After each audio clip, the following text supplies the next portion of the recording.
সংসদ সদস্য আমির হামজার বিরুদ্ধে মামলা।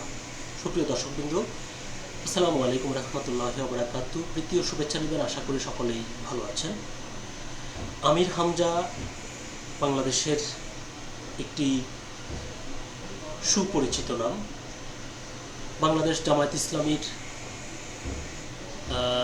দলীয় মনোনয়নে কুষ্টিয়া ৩ আসন থেকে এবারের ত্রয়োদশ জাতীয় সংসদ নির্বাচনে তিনি সংসদ সদস্য নির্বাচিত হয়েছেন।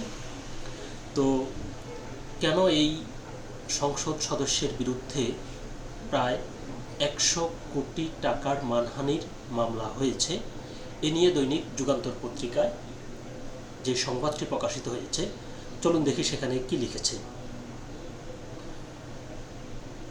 বিদ্যুৎ, জ্বালানি ও খনিজ সম্পদ মন্ত্রী এবং বিএনপির জাতীয় স্থায়ী কমিটির সদস্য ইকবাল হাসান মাহমুদ টুকুকে নাস্তিক ও ইসলাম বিদ্বেষী আখ্যা দিয়ে বক্তব্য দেওয়ায় কুষ্টিয়া ৩ আসনের জামায়াতে ইসলামীর সংসদ সদস্য মুফতি আমির হামজার নামে ১০০ কোটি টাকার মানহানির মামলা হয়েছে। সোমবার ৩০ মার্চ দুপুরে সিরাজগঞ্জ সদর আমলি আদালতের বিচারক সুমন কুমার কর্মকারের আদালতে এই মামলাটি করেন সদর উপজেলা বিএনপির সাবেক সাধারণ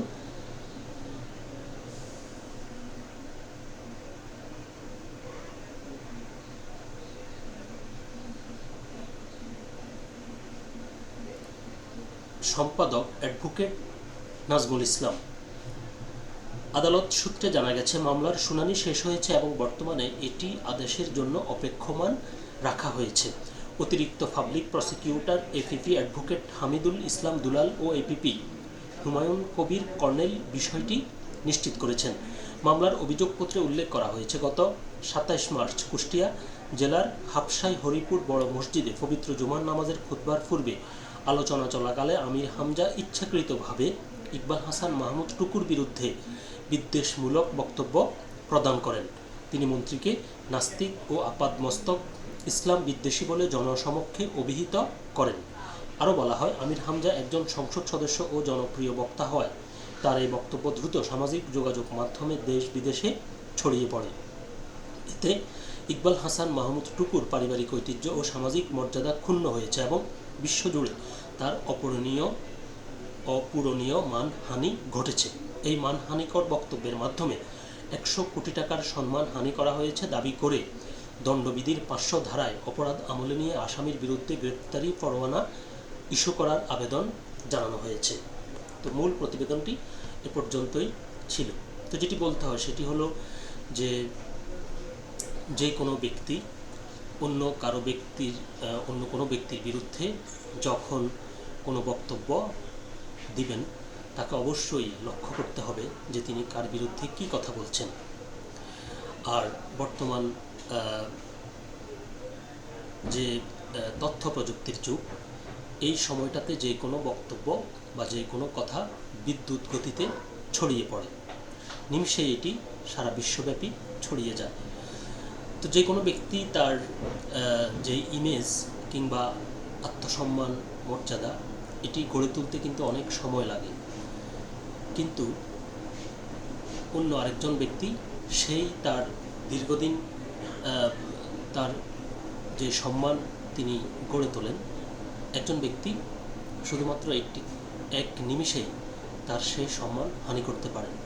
আর ইসলামী ব্যক্তিত্ব যারা রয়েছে তাদের কথা আরও বেশি প্রচার হয়, কারণ যেহেতু বাংলাদেশ একটি মুসলিম প্রধান দেশ এবং এখানে ইসলামী ব্যক্তিত্ব যারা রয়েছে তাদের যে কোনো বক্তব্য বা কথাকে মানুষ বেশি বিশ্বাস করে, গুরুত্ব দেয়। তো সুতরাং তাদেরকে সেই বিষয়টি মাথায় রেখে কথা বলতে হবে। আর কে নাস্তিক কে আস্তিক, এটি এভাবে বলাটা আমার কাছে সঠিক মনে হয় না। কেউ যদি নাস্তিক হয়ে থাকে, তার নাস্তিকতার জবাবদিহিতা তার সৃষ্টিকর্তার কাছে। এটি কোনো ব্যক্তি তার বিরুদ্ধে সমাজে ঘৃণা ছড়িয়ে তাকে এভাবে হেনস্থা করার অধিকার তার নেই। তো দেখা যাক, যেহেতু এটি আদালতে মামলা হয়েছে, আর মামলাটি কিন্তু যাকে নিয়ে তিনি মন্তব্য করেছেন তিনি করেননি, তার একজন শুভাকাঙ্ক্ষী মামলাটি করেছে। তো যেহেতু মামলাটি আদালতে শুনানির অপেক্ষায় রয়েছে, তো দেখা যাক শেষ পর্যন্ত আদালত কি সিদ্ধান্ত জানায়, কি রায় দেয়। তবে যে কোনো ব্যক্তিকে অন্য ব্যক্তির বিরুদ্ধে বিদ্বেষপূর্ণ বক্তব্য পরিহার করতে হবে, কারণ এতে সমাজে অস্থিরতা এবং বিশৃঙ্খলা সৃষ্টি হয়। তো আশা করছি সবাই বিষয়টি লক্ষ্য রাখবেন। সকলে ভালো থাকবেন, সুস্থ থাকবেন। আল্লাহ হাফেজ।